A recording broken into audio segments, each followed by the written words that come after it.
Hello student, today's lecture number 5 है chemical reaction and catalyst है।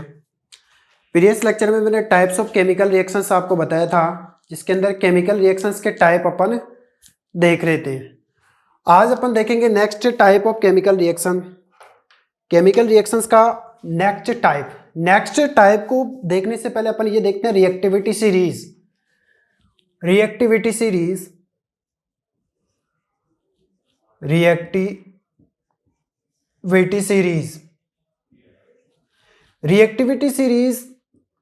The arrangement of element according to their reactions, कि element का उनके reaction के according arrangement करना क्या कहलाता है, रिएक्टिविटी सीरीज। तो अब मैं यहाँ पर एक रिएक्टिविटी सीरीज प्रिपेयर कर रहा हूँ, जिसके अंदर एलिमेंट को हाईली रिएक्टिव और लो रिएक्टिव या मिडल रिएक्टिव एलिमेंट्स के अंदर फॉर्म में रीअरेंज किया गया है। उसी के अकॉर्डिंग, उसी के बेस पर रिएक्शंस कंप्लीट होती हैं। लाइक सबसे पहले जैसे अपन बात करते हैं पोटेशियम, फिर आता है सोडियम, फिर आता है कैल्शियम, फिर आता है मैग्नीशियम, फिर आता है जिंक, फिर आता है आयरन, फिर आता है लेड Pb, फिर आता है हाइड्रोजन, फिर आता है कॉपर, फिर आता है Hg, और फिर आता है Ag सिल्वर, और लास्ट में आता है Au गोल्ड। तो ये एक तरह से रिएक्टिविटी सीरीज प्रिपेयर की गई है। तो इन एलिमेंट को रिएक्शंस के अकॉर्डिंग कितनी फास्ट ये रिएक्शन कर पाते हैं, किस अकॉर्डिंग किस रिएक्टेंट के साथ कितनी जल्दी ये रिएक्शन करते हैं, तो उसको एक तरह से रिएक्टिविटी सीरीज कह सकते हैं। तो अपन ये कह सकते हैं the series which is arrange to according to reactions its increasing order और decreasing order of the reactivity. It means अगर इनमें देखा जाए तो हाइड्रोजन इसका एक बेस है। हाइड्रोजन को बेस माना गया कि हाइड्रोजन से ऊपर वाले जितने भी एलिमेंट है these are to be highly reactive element. ये अगर अपन देखते हैं तो ये हाईली रिएक्टिव एलिमेंट है, ये लो रिएक्टिव एलिमेंट है। तो अगर अपन यहाँ से बात करते हैं तो पोटेशियम से लेकर के और लेड तक अपन देखते हैं तो these are to be highly reactive element. These are highly reactive element. फिर हाइड्रोजन के नीचे वाली अगर कैटेगरी के एलिमेंट की बात करते हैं, these are to be less reactive element. These are less reactive element. Hydrogen को इसमें बेस माना गया है। ये सारे के सारे कौन से एलिमेंट, लेस रिएक्टिव एलिमेंट, या जिसको लीस्ट रिएक्टिव एलिमेंट भी कहते हैं। लीस्ट और लेस रिएक्टिव एलिमेंट, ये लेस रिएक्टिव एलिमेंट है। These are to be highly reactive element, these are to least और लेस रिएक्टिव एलिमेंट। ये fast, it means vigorously reactions करते हैं, थोड़ा तेज रिएक्शंस करते हैं। ये रिएक्शंस थोड़ी स्लो करते हैं। और इनमें से भी Au और Ag, these are to be very less reactive element. It means इसको अपन ये कह सकते हैं, ये दोनों, जिसमें से फर्स्ट पर गोल्ड आता है और सेकेंड पर सिल्वर आता है, these are to be least reactive element. Least reactive element. ये न के बराबर क्या करते हैं, रिएक्शन करते हैं। ये न के बराबर रिएक्शन करते हैं। और ये हाईली रिएक्टिव एलिमेंट की अगर इनकी बात करते हैं तो सबसे ज़्यादा जो हाईली रिएक्टिव होते हैं वो सोडियम और potassium. Sodium and potassium is the highly reactive element of the reactivity series. तो इसमें फर्स्ट आता है सोडियम, सेकेंड आता है potassium. These are to be highly reactive element. तो ये हाईली रिएक्टिव एलिमेंट होते हैं। ये hydrogen element is the base of the reactivity series. ये हाइड्रोजन रिएक्टिविटी सीरीज का बेस माना गया, बेस ऑफ रिएक्टिविटी सीरीज। ये रिएक्टिविटी सीरीज का सबसे बेस माना गया। इट मीन्स अगर इनकी बात करते तो दीज आर हाईली रिएक्टिव, जैसे sodium, potassium, calcium, magnesium, zinc, iron, lead. ये इन लेस रिएक्टिव एलिमेंट को क्या कर सकते हैं, उसके सॉल्यूशंस में से क्या कर सकते हैं, डिस्प्लेस कर सकते हैं एक तरह से, क्योंकि these are to be highly reactive and these are to be very less reactive. सबसे कम की बात करते हैं तो गोल्ड एंड सिल्वर, ये किसी के साथ रिएक्शन करते नहीं, अगर करते भी तो बिल्कुल स्लोली रिएक्शंस करते हैं। और ये अगर सोडियम और पोटेशियम की बात करते हैं, these are to be very highly reactive element. It means अगर इनको वाटर के अंदर अपन डाला जाता है सोडियम और potassium, these are to be vigorously reactive, ये काफ़ी ज़्यादा विगरसली रिएक्टिव होते हैं। दीज आर हाईली रिएक्टिव और विगरसली रिएक्टिव। विगरसली रिएक्टिव, काफ़ी तेज ये क्या करते हैं, रिएक्शन करते हैं। इट मीन्स अगर सोडियम और पोटेशियम को अगर वाटर के अंदर ऐड किया जाता है, they catch fire to be easily, ये आसानी से फायर कैच कर लेते हैं, इजीली फायर कैच कर लेते हैं। So these are the most reactive element. It mean अपन इसको और कह सकते हैं most reactive element, most reactive element. अब बात करते हैं अपन इनके अंदर, ये मोस्ट रिएक्टिव एलिमेंट है, ये लीस्ट रिएक्टिव एलिमेंट है, बेस हाइड्रोजन। तो अगर अपन नीचे से ऊपर की तरफ देखते हैं तो इंक्रीजिंग द रिएक्टिविटी सीरीज, अपन देखते हैं तो increasing the reactivity of these element. नीचे से ऊपर की तरफ अपन चलते तो ये रिएक्टिविटी सीरीज क्या हो जाती है, इंक्रीज होती जाती है। और अब से नीचे की तरफ आते हैं, ऊपर से डाउन की तरफ आते हैं तो ये कह सकते हैं डिक्रीजिंग द रिएक्टिविटी सीरीज। तो नीचे से ऊपर की तरफ अगर अपन चलते हैं तो अपन ये मान सकते हैं इंक्रीजिंग ऑफ रिएक्टिविटी, इनकी रिएक्टिविटी इंक्रीज होती जाती है। नीचे से ऊपर की तरफ अब देखते हैं तो सोडियम और पोटेशियम सबसे हाईली रिएक्टिव है, और अप टू डाउन नीचे की तरफ अगर अपन आते हैं तो डिक्रीजिंग ऑफ रिएक्टिविटी सीरीज। तो यहां से अगर अपन नीचे की तरफ आएंगे तो ये decreasing of the reactivity series, decreasing of reactivity series, ये रिएक्टिविटी सीरीज में क्या हो जाता है, decrease. So this is the reactivity series, ये आपको याद होनी चाहिए। अब इसी के बेस पर नेक्स्ट रिएक्शन अपन देखते हैं। रिएक्शन नेक्स्ट टाइप है double displacement reaction.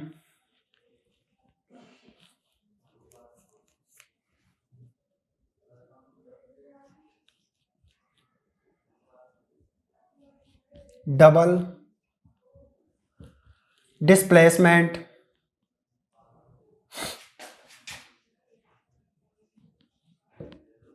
reaction. Double displacement reactions, the reaction in which displacement, it means exchange of the ions, atom, group of atom और compound, यानी ions और atom और group of element का क्या होता है, एक्सचेंजेशन होता है। लाइक जैसे मान लो सिंपल एग्जांपल की बात करता हूँ, जैसे मान ले मैंने कोई रिएक्टेंट लिया, ए बी रिएक्टेंट लिया मैंने, ये ए और इसके साथ बी रिएक्टेंट, ये कॉम्बिनेशन स्टेट में, कंबाइन स्टेट में है। तो अब इसमें क्या होता है, इसके साथ अगर इसकी रिएक्शन मैं सी डी से करवाता हूँ, यहाँ से ये सी और इसके साथ ये डी करवाता हूँ, ये इसकी रिएक्शन होती है। तो यहाँ से क्या होता है, अब एक आपने पढ़ा था डिस्प्लेसमेंट रिएक्शन, जिसके अंदर रिएक्टिविटी सीरीज के बेस पर वो एलिमेंट एटम और आयन किसी दूसरे एलिमेंट एटम और आयन को डिस्प्लेस कर देता है। लेकिन यहाँ पर क्या होता है, ये एटम एलिमेंट और आयंस का क्या होता है, एक्सचेंजेशन होता है। जैसे मान लो ये सी क्या होता है, हाईली रिएक्टिव होता है कंपेरिजन टू ए, तो ये सी क्या होता है, यहाँ से डिस्प्लेस होकर के ए के प्लेस पर चले जाता है, और ए क्या होता है, सी के प्लेस पर चला जाता है। तो इसका मतलब यहाँ पर क्या हो रहा है, इनका एक्सचेंजेशन हो रहा है, सी ए की जगह चला जाता है और ए सी की जगह चला जाता है। तो प्रोडक्ट क्या बनेगा अपने पास, जो प्रोडक्ट बनेगा वो कुछ इस तरह से बनेगा। अब यहाँ पर ये सी बी के प्लेस ए के प्लेस पर आया, तो उसका मतलब क्या बनेगा, सी बी बनेगा। प्रोडक्ट अपने पास बनेगा सी बी, तो ये बन गया सी और इसके साथ बन रहा है बी। तो एक ये नॉर्मल एग्जांपल है सी बी प्लस ये इसके प्लेस पर चले जाएगा, तो इसका मतलब क्या बनेगा, ए डी बनेगा। इसके साथ बनेगा डी, ये इसके साथ चला गया, तो इसका मतलब ये डी बन गया। तो यहां पर क्या हो रहा है, एक्सचेंजेशन ऑफ द एलिमेंट, एक तरह से एलिमेंट और एक्स का इनका क्या हो रहा है, एक्सचेंजेशन हो रहा है। तो अपन ये कह सकते हैं एक्सचेंज ऑफ एलिमेंट और आयंस और ग्रुप ऑफ एटम भी बोल सकते हैं अपन, ग्रुप ऑफ एटम। तो अब इसकी डिफाइन देखते हैं, the types of reaction in which the there are be exchangation of element, ions और group of atom is known as double displacement reactions. अब इसको एक एग्जाम्पल के फॉर्म में अगर अपन देखें तो वो किस तरह से अपन इसको देख सकते हैं एग्जाम्पल के फॉर्म में।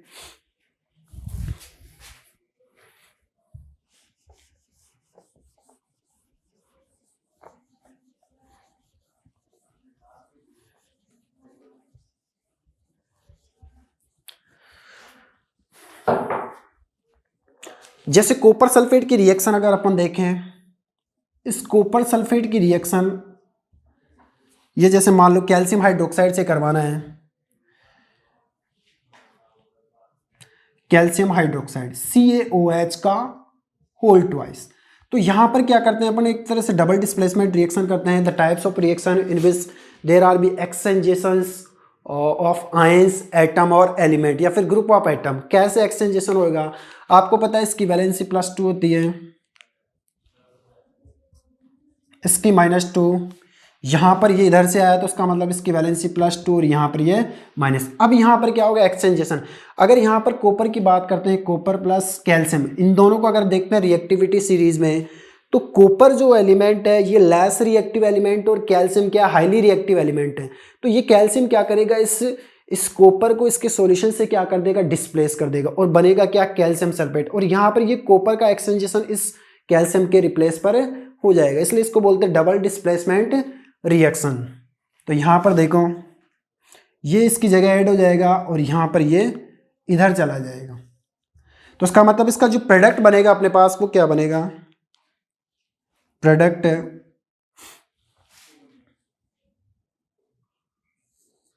Calcium sulphate. प्रोडक्ट अपने पास बनेगा कैल्शियम सल्फेट CaSO4, क्योंकि इसकी वैलेंसी +2 और इसकी वैलेंसी -2 और ये इसकी जगह चला जाएगा। तो इसका मतलब यहां पर क्या बनेगा, कॉपर हाइड्रोक्साइड प्लस CuOH का होल ट्वाइस।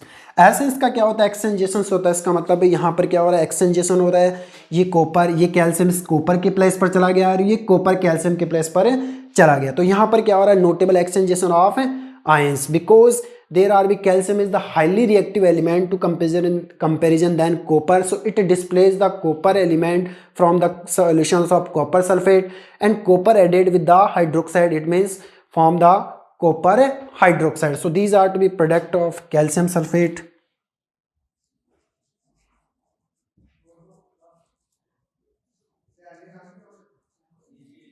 कैल्शियम सल्फेट और ये अपने पास बना है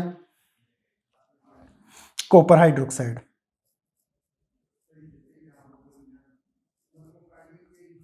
copper hydroxide. So it is the example of the double displacement. यहाँ रिएक्टिविटी सीरीज को देख करके अपन इसका एग्जांपल शो कर सकते हो। तो एक बार इसकी डिफाइन अगर अपन देखें तो डिफाइन क्या हो सकते हैं, the types of reaction, the types of reaction in which exchange of any element, atom और आयंस। इसको आयंस भी कह सकते हैं क्योंकि इसके ऊपर चार्ज निकाल सकते हैं पॉजिटिव, इसलिए इसको आयंस या नेगेटिव चार्ज के फॉर्म में इसको रिप्रेजेंट कर सकते हैं। इज नॉन एज, दो बार यहां पर डिस्प्लेसमेंट हो रहा है, is known as double displacement reaction. इसी के कारण इसको क्या कहते हैं अपन, डबल डिस्प्लेसमेंट रिएक्शन। यहां पर क्या हो रहा है, एक्सचेंजेशन हो रहा है।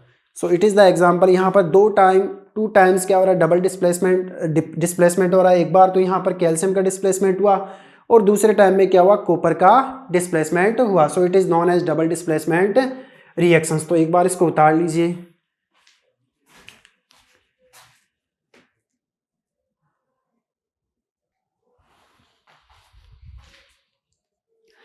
नेक्स्ट टाइप अपन देखते हैं, reversible and irreversible reactions. Next type है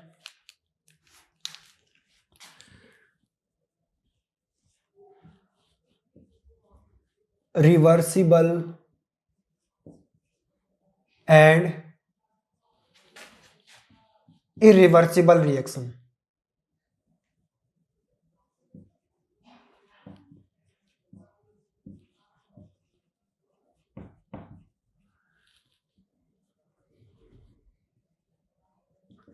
रिवर्सिबल एंड इरिवर्सिबल रिएक्शन, जिसमें से फर्स्ट अपन देखते हैं इरिवर्सिबल रिएक्शन।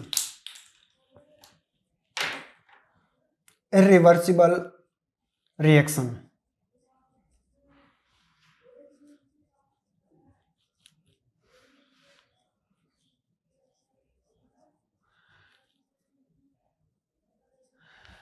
इरिवर्सिबल रिएक्शन जिसको अपन ये कह सकते हैं the types of reaction in which the reactant form only the product, not of the product form of the reactant, जिसके अंदर ओनली रिएक्टेंट से प्रोडक्ट बनते हैं और प्रोडक्ट से कोई रिएक्टेंट वापस से नहीं बनता। It is only the single directional. Normal जो रिएक्शन होती है वो इरिवर्सिबल रिएक्शन होती है। तो डिफाइन अगर अपन देखें तो क्या बनती है,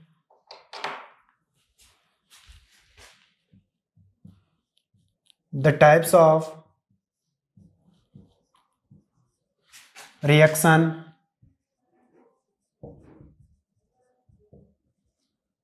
in which the reactant form the product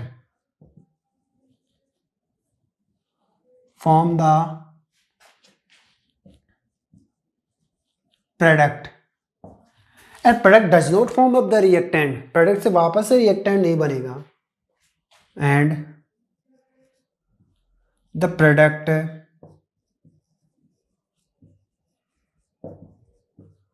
does not form the reactant,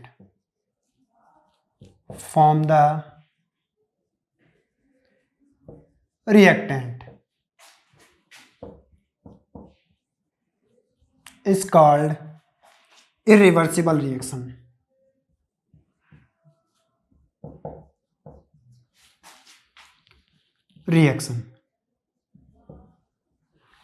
जिसके अंदर रिएक्टेंट से ओनली प्रोडक्ट बनता है और वापस से प्रोडक्ट से कोई रिएक्टेंट वापस से नहीं बनता, उसको अपन बोलते हैं इरिवर्सिबल। नाम ही क्या रहा है, इरिवर्स, यानी रिवर्स ना होना।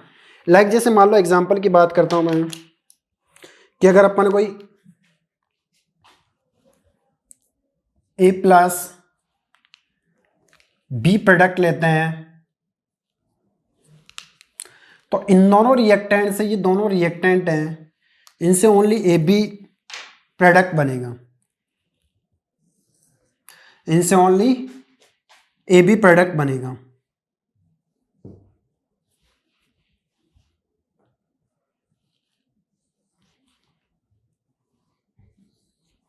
इस प्रोडक्ट से वापस से कोई रिएक्टेंट ऑब्टेन नहीं कर सकते अपन। It means it is the single unidirectional reaction. एक सिंगल और यूनिडायरेक्शन, इसका मतलब एक ही डायरेक्शन में चलने वाली रिएक्शंस होती है जिसके अंदर। इट मीन्स ये फॉरवर्ड रिएक्शन होता है जो आगे की तरफ होती है, इसका मतलब प्रोडक्ट से वापस से कोई रिएक्टेंट ऑब्टेन नहीं हो सकता है। तो अपन ये कह सकते हैं it is unidirectional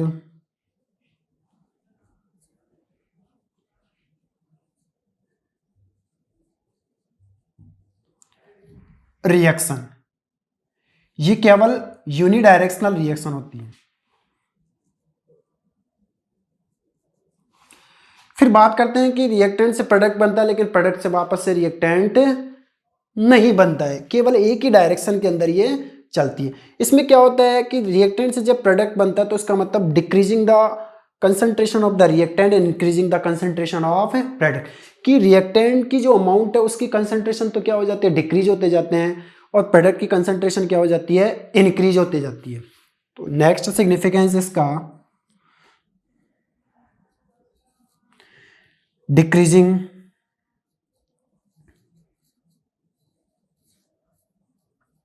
the concentration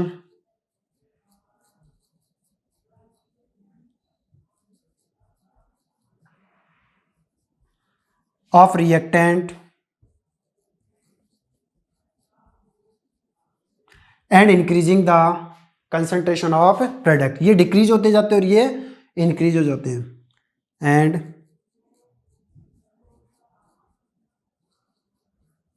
increasing the concentration of product.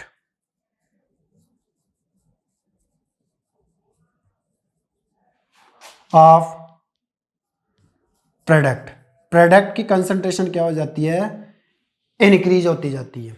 ये इसका सिग्निफिकेंस है। एग्जाम्पल की बात करते हैं, जैसे combustion of methane. First example जैसे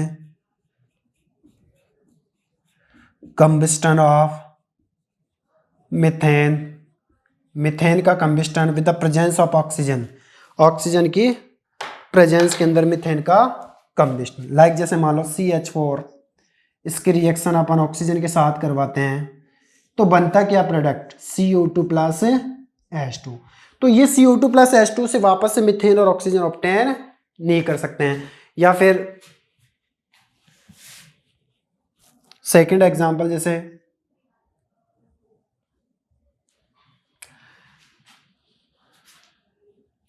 combustion of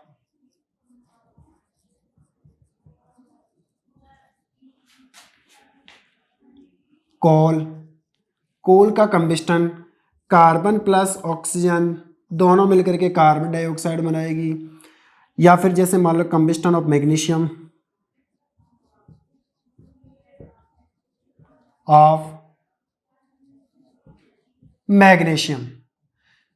Mg plus O2 दोनों मिलकर के क्या बनाएंगे, Mg। इसको बैलेंस अपन कर सकते हैं, यहाँ 2, यहाँ पर 2, यहाँ पर ये 2 कंप्लीट है। तो ये एक एग्जांपल है जिसके अंदर ओनली रिएक्टेंट से प्रोडक्ट बनते हैं, जिसके अंदर रिएक्टेंट की कंसंट्रेशन डिक्रीज होती जाती है और प्रोडक्ट की कंसंट्रेशन क्या होती जाती है, इंक्रीज होती जाती है। और इसमें क्या होता है, ये यूनि डायरेक्शनल होती है। इसका मतलब एक सिंगल डायरेक्शन के अंदर ये रिएक्शन से कंप्लीट होती है। नेक्स्ट हम बात करते हैं रिवर्सिबल रिएक्शन। सेकंड टाइप है reversible reaction.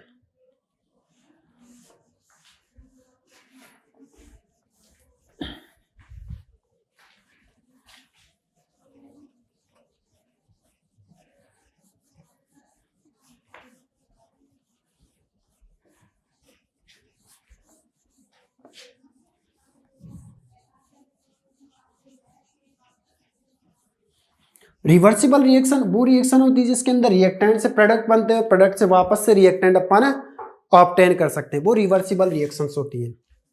Second reversible reaction, reversible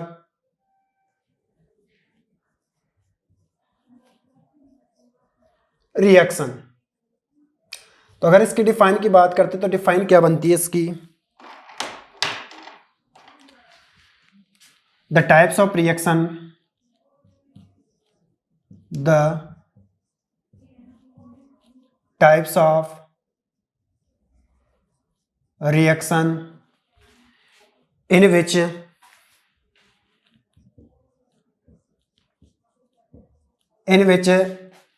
reactant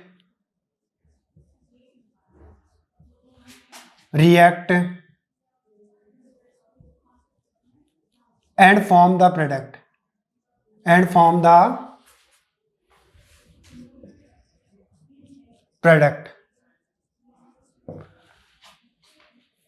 reactant react करके प्रोडक्ट बनाते हैं and product also be form the reactant, product also be form the reactant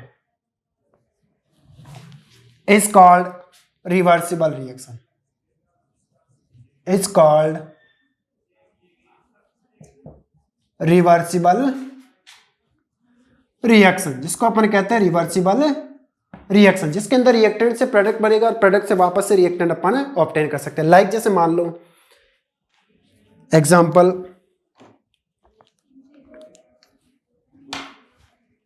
A reactant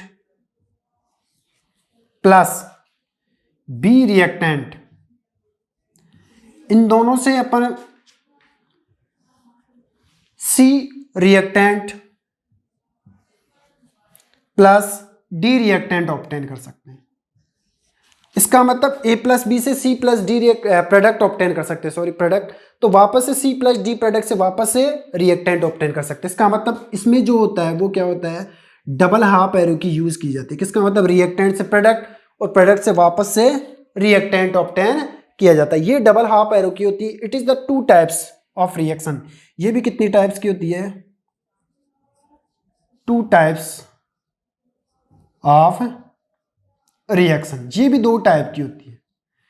two types of reaction का मतलब होता है, एक जो फर्स्ट आ रही है वो कौन सी आ रही है, forward reaction. Forward reaction,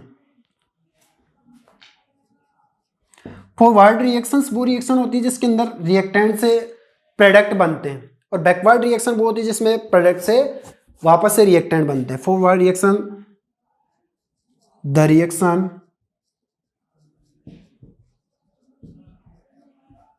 in which form the product from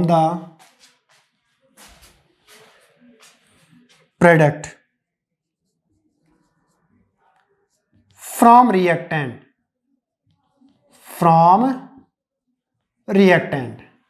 second की बात करते हैं, लाइक जैसे एग्जांपल ए प्लस बी, ये दोनों रिएक्टेंट मिलकर के क्या बना रहे हैं, सी डी प्रोडक्ट बना रहे हैं, सी डी प्रोडक्ट बना है। तो ये फॉरवर्ड आगे की तरफ जा रही है। और एक होती है बैकवर्ड रिएक्शंस। इसी के अंदर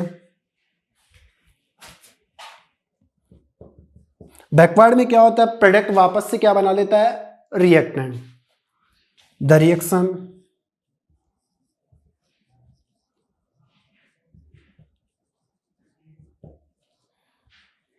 इन विच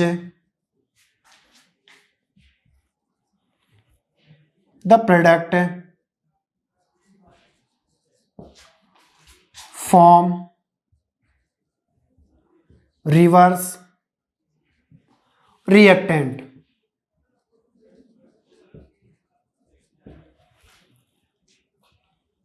ये बैकवर्ड रिएक्शन होती है। सेकंड जो टाइप है वो बैकवर्ड, ये बैकवर्ड का टाइप है। इसका रिवर्सिबल रिएक्शन का सेकंड टाइप बैकवर्ड, पीछे की तरफ चलने वाली, ये आगे की तरफ और ये पीछे की तरफ चलने वाले। Example like C plus D से वापस से ए प्लस बी, ये दोनों रिएक्टेंट अपन ऑब्टेन कर सकते हैं। तो ये backward reaction. So the types of reaction is the reactant form the product and product form also be reactant, is called reversible reaction, जिसमें बैकवर्ड और फॉरवर्ड रिएक्शन आपको बताई हुई है। It means it is the unidirectional, ये दोनों direction में चलती है। इसमें डबल हाफ एरो की का यूज किया जाता है, उसमें सिंगल एरो की का यूज किया जाता है, डबल हाफ एरो की यूज की जाती है। It is the by directional reaction. Significance अगर इसके देखते हैं तो ये क्या, कौन सी रिएक्शन होती है, वो यूनिडायरेक्शनल रिएक्शन है, और ये कैसी रिएक्शन है, बाई डायरेक्शनल रिएक्शन। तो अपन ये कह सकते हैं रिवर्सिबल रिएक्शन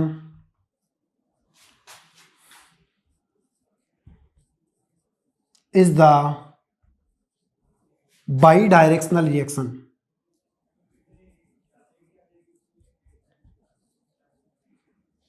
ये एक तरह से कैसी रिएक्शन है, बाई डायरेक्शनल रिएक्शन, दोनों डायरेक्शन के अंदर ये कंप्लीट होती है। फिर बात करते हैं इसके अंदर, अब इसमें रिएक्टेंट की कंसंट्रेशन डिक्रीज हो जाती है, प्रोडक्ट की कंसंट्रेशन इंक्रीज हो जाती है, वापस से प्रोडक्ट की कंसंट्रेशन डिक्रीज होती जाती है और रिएक्टेंट की इंक्रीज। इसका मतलब रिएक्टेंट से प्रोडक्ट और प्रोडक्ट से रिएक्टेंट बनता ही रहता है, ये कभी कंप्लीट होती ही नहीं है। It means increasing the concentration of product, decreasing the concentration of reactant, फिर decreasing the concentration of the product और increasing the concentration of reactant. It means ये कभी कंप्लीट नहीं होती। तो second significance in this reaction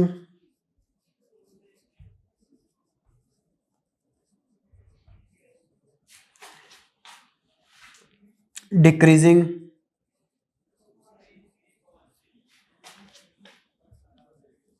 the concentration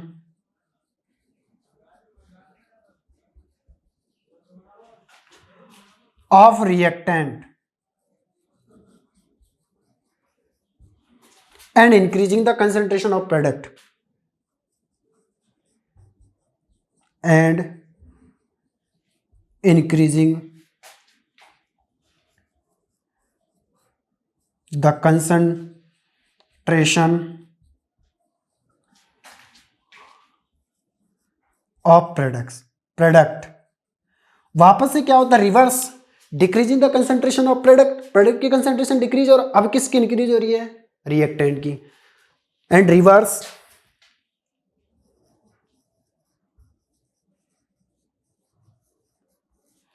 reverse decreasing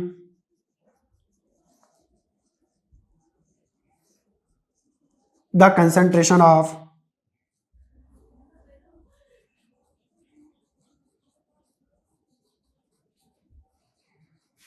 product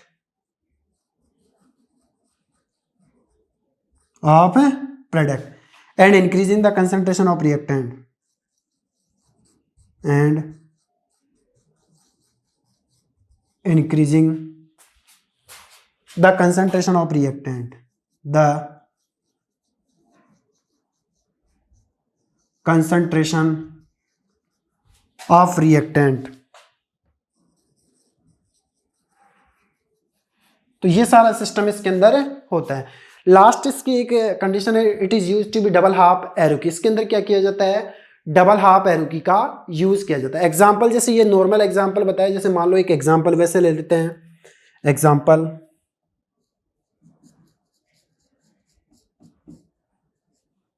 like N2 plus H2, ये दोनों मिलकर के ये फॉरवर्ड और ये बैकवर्ड, ये आगे की तरफ जा रही है और ये बैकवर्ड पीछे की तरफ आ रही है। तो इससे दोनों से मिलकर के क्या बनेगा, अमोनिया प्रोडक्ट। इसका मतलब नाइट्रोजन और हाइड्रोजन दोनों रिएक्टेंट से अमोनिया प्रोडक्ट ऑब्टेन कर सकते हैं, और वापस से अमोनिया प्रोडक्ट से दोनों reactant nitrogen and hydrogen obtain कर सकते हैं। So that is the type of reversible and irreversible reactions. Reversible reaction, the type of reaction in which the reactant react and form the product product also be form the reactant is called reversible reaction, जिसके अंदर ये product वापस से reactant, यानी A plus B से C plus D बना सकते हो, और C प्लस डी से वापस A प्लस डी, दोनों टाइप, यानी दोनों दिशाओं के अंदर, दोनों डायरेक्शन के अंदर ये कंप्लीट होती है, जिसे अपन रिवर्सिबल रिएक्शंस कहते हैं। And next we will discuss next lecture. Thank you.